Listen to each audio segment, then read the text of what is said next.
Fireworks.com. Hey, thanks for watching this video on how to make the cluster untangled logo. As you saw in the quick start guides that I created, you will see that it's quite simple. Now, what I did is I saved that file we got from Big Stock, and what I did then is I unzipped it into a folder called Cluster Untangled, and it created two files. The first file is just an image to kind of show you what that background image is going to look like. The second is the actual Illustrator EPS document, which is that vector drawing I showed you. And the first thing that you're presented with is this screen asking you scale and size. I just leave everything alone and click OK.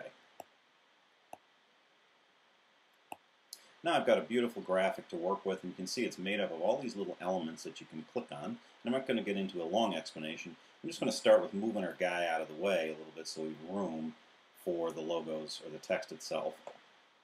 And now what I'm going to do is I'm going to go down to the fonts, and I'm going to pick a font right here.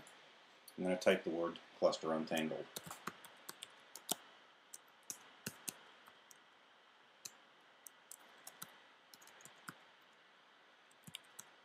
Now that's not the font we want. Remember, we chose a font, a very specific one, that was called NF, I believe. And when I flip to that font, it should look very much like what I was trying to accomplish. Oh, look at that. Now all I got to do is resize it a little bit, play around. Not bad. So I can pick it up now and move it, and get it where I want it to be.